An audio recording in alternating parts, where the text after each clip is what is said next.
seorang pria yang kaya raya, mempunyai 3 anak laki-laki dan 1 anak perempuan, yang mana ia tidak begitu mencintainya, karena sang ayah memperlakukan anak laki-lakinya dengan perhatian yang lebih dibandingkan dengan anak perempuannya. Hal itu juga terjadi di mana sang ayah memberikan harta kekayaannya kepada si anak laki-laki dengan jumlah yang lebih besar, agar mereka dapat memberikan nafkah kepada istri-istri mereka. Berbeda dengan si anak perempuannya, dia sangat pelit dan tidak mau memberikan hartanya kepada sang anak perempuan. Apalagi ketika anak perempuannya menikah, sang ayah pun tidak membiayainya atau memberikan sedikit pun uang kepadanya. Bahkan sang ayah pun sangat acuh kepada putri satu-satunya tersebut. Alhasil setelah pernikahan mereka, si anak perempuan pun hidup bersama suaminya dengan kefakiran. Ia bekerja di salah satu tempat untuk membantu suaminya dalam menafkahi kedua anaknya yang masih kecil. Betapa sedihnya anak perempuan tersebut karena tidak diperhatikan oleh ayahnya sedari kecil, yang membuatnya selalu mandiri. Namun kakaknya yang paling besar selalu membantu adiknya tersebut. Tetapi bantuan tersebut tidak diketahui oleh sang ayah agar sang ayah tidak marah. Sampai suatu hari, suami Laila jatuh sakit dan ia meminta bantuan kepada ayahnya agar si suami bisa berobat. Tetapi tanggapan sang ayah justru tidak merespon dan bahkan ia mengusir anaknya tersebut. Sehingga anak perempuannya pun menangis bersedih dan mengingatkannya dengan hadis Nabi Shallallahu Alaihi Wasallam.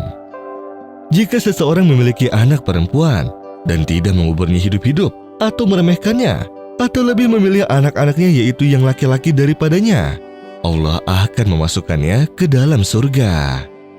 Kemudian si anak perempuan pun berkata kepada ayahnya dengan merasa kecewa, "Kenapa aku harus lahir ke dunia ini jika engkau selalu menjauhiku, wahai ayahku?"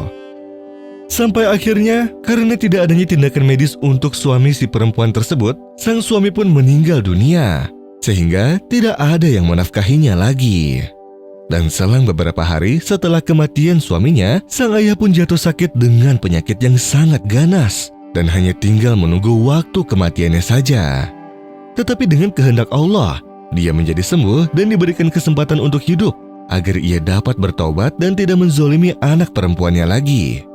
Terutama setelah anak laki-lakinya yang paling besar berkata kepadanya bahwa janganlah sang ayah berbuat tidak baik kepada anak perempuannya. Dan ia berkata kepada ayahnya bahwa anak perempuan juga berhak mendapatkan warisan-warisan dan harta, serta menegaskan bahwa anak perempuan itu bukanlah sebuah aib.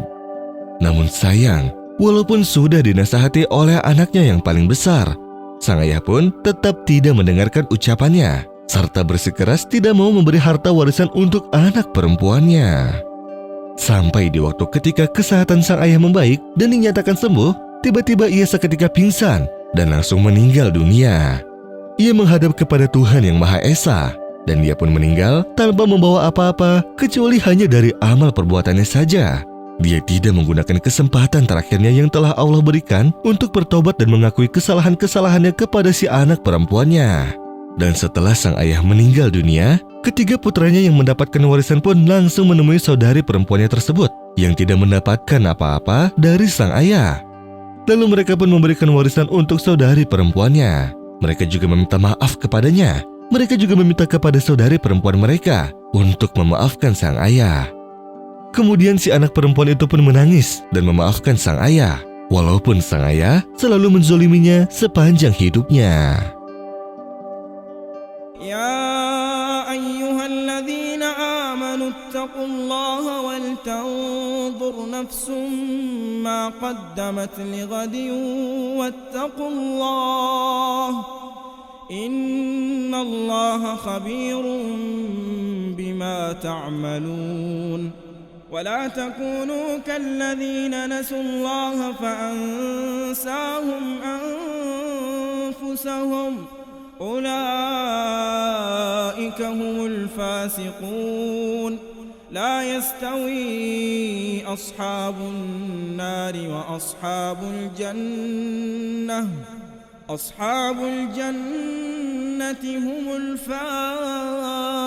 الفائزون لو أنزلنا هذا القرآن على جبل لرأيته خاشعا متصدعا من خشية الله وتلك الأمثال نضربها للناس لعلهم يتفكرون هو الله الذي لا إله إلا هو عالم الغيب والشهادة هو الرحمن الرحيم هو الله الذي لا إله إلا هو الملك القدوس السلام المؤمن المهيمن العزيز الجبار المتكبر سبحان الله عما يشركون هو الله الخالق البارئ المصور له الأسماء